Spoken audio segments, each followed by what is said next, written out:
মাফ চাইবো, ক্ষমা চাইবো। আল্লাহ রাব্বুল আলামিন কালামুল্লাহ শরীফের মধ্যে বলেছেন, ওয়াল্লাযীনা ইযা ফাআলু ফাহিশাতান আও যালামু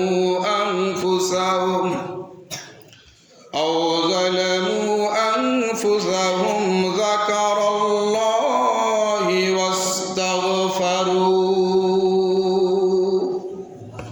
আল্লাহ রাব্বুল আলামিন বলেন, আমি আমার ওই মুমিন বান্দাগুলিকে অনেক বেশি ভালোবাসি, অনেক বেশি পছন্দ করি। আমার যে বান্দাগুলি ভুল করে, অন্যায় করে, পাপ করে, জিনা ব্যভিচার করে, সুদ খায়, ঘুষ খায়, নানা রকম অপরাধের মধ্যে জড়িত, অপরাধ করার পরে সে যখন অনুশোচনায় জাগ্রত হয়ে যায় যে রব্বুল আলামিন ভুল করেছি, অন্যায় করেছি, বুঝি নাই, শয়তানের ধোঁকায় পড়ে, শয়তানের প্রবঞ্চনায় পড়ে, পৃথিবীর মায়াতে আটকে গিয়ে সম্পদের মোহে নফসের খায়েশে রব্বুল আলামিন বুঝি নাই, অনেক গুনাহ করে ফেলেছি, রব্বুল আলামিন দয়া করে তুমি আমারে মাফ করে দাও। রব্বুল আলামিন বলেন, এই বান্দাগুলি শুধু ক্ষমাই চায় না, ক্রন্দন করে, কান্নাকাটি করে, আর বলে রব্বুল আলামিন ভুল যখন করে ফেলেছি আর কখনো ভুল করব না, দয়া করে তুমি আমাকে এবারের মতো মাফ করে দিয়ে দাও। আল্লাহ রাব্বুল আলামিন বলেন, আমার এই বান্দাগুলি যারা গুনাহ করার পরে অনুশোচনায় কাঁদতে থাকে, আমার কাছে মাফ চাইতে থাকে, আমি রব্বুল আলামিন আমার রহমতের দরিয়ায় জোশ মেরে যায়, আমি রব্বুল আলামিন আমার ওই কুন্দনরত বান্দাগুলিকে মাফ করে দিয়ে দে। মাফ চাওয়ার দরকার আছে না? সুসংবাদ কিনা বলেন? অনেকে মনে করবেন যে ভাই আমি তো গুনাহ করতে করতে শেষ, আমার কি আরো লাইফে কিছু আছে? আমি তো এমন কোনো গুনাহ নেই যা আমি করি নাই, আমি কি মাপ পাবো? হ্যাঁ, আপনি মাপ পাবেন। আপনার গুনাহ যদি এই গোটা পৃথিবী সমান হয়, তা আল্লাহর রহমত আরশে আজিম পর্যন্ত, আল্লাহর রহমত কি পর্যন্ত?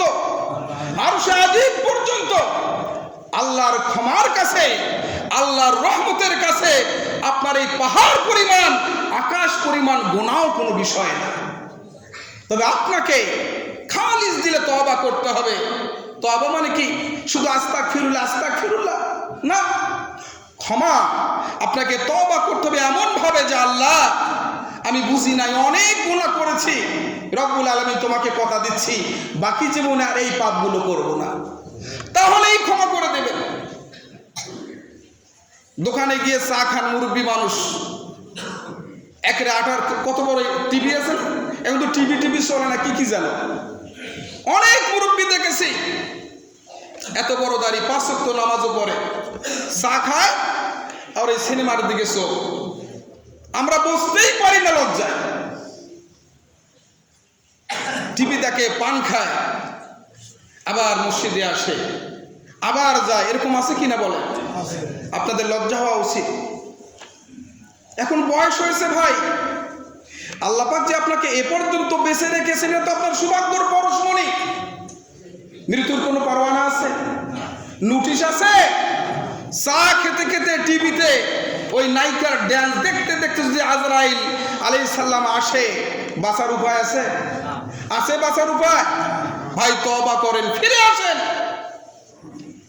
আল্লাহর কাছে ফিরে আসেন, আল্লাহ পাক মাফ করে দেবে। আজকের এই ওয়াদা, আজকের রাত্রিতে পৃথিবীর সমস্ত মানুষকে ক্ষমা করে দেবেন, মুশরিককে ক্ষমা করবেন না, হিংসুককে ক্ষমা করবেন না, গায়ক গায়িকা, নাচনাওয়ালি, পিতামাতার অবাধ্য সন্তান, এই শ্রেণীর মানুষগুলিকে আল্লাহ পাক মাফ করবেন না। অনেক সন্তান আছে বাপকে মানে না, মাকে মানে না, চরমনাই মাহফিলে যায় কিনা বলেন?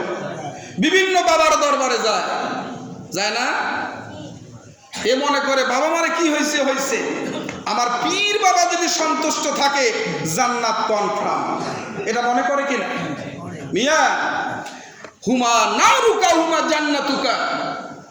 পিতামাতাকে যদি তুমি জয় করতে পারো, পিতামাতার মনকে যদি খুশি করতে পারো, তাদেরকে সন্তুষ্ট রেখে যদি তুমি দুনিয়া ছেড়ে যাও, এটা তোমার জন্য জান্নাতের কারণ হয়ে যাবে।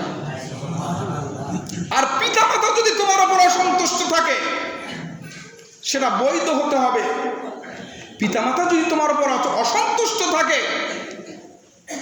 তুমি যতই পীরের দরবারে যাও, যতই মসজিদে এসে সেজদা করো, আল্লাহ রসুলের পরিষ্কার হাদিস, পিতামাতার অসন্তুষ্টিতে তোমার জাহান্নামে যাওয়ার একমাত্র কারণ হয়ে যাবে। এজন্য আসুন আমরা এই বিষয়গুলি মেনে চলি, পিতামাতাকে শ্রদ্ধা করি, প্রতিবেশীর হক আদায় করি, হৃদয় থেকে হিংসা, বিদ্বেষ, প্রতিশোধ পরায়ণতার যে আগুন, এগুলো সমূলে উৎপাটন করে ফেলি, আমরা ধ্বংস করে ফেলি। পারবো না ইনশাল্লাহ? পারবো তো ইনশাআল্লাহ। এই রাতে আমরা বেশি বেশি ইস্তেগফার করব। কি করব? ইস্তেগফার করব। আল্লাহ রাসূলের জলিলুল কদর সাহাবী হযরত আব্বাস রাদিয়াল্লাহু তাআলা থেকে বর্ণিত, তিনি বলেছেন, আল্লাহ রাসূল বলেছেন, যে ব্যক্তি ইস্তেগফারকে আস্তাগফিরুল্লাহ রাব্বি মিন কুল্লি জামবি ওয়া আতুবু ইলাইহি ওয়ালা হাওলা ওয়ালা কুওয়াতা ইল্লা বিল্লাহিল আলিয়্যিল আযীম।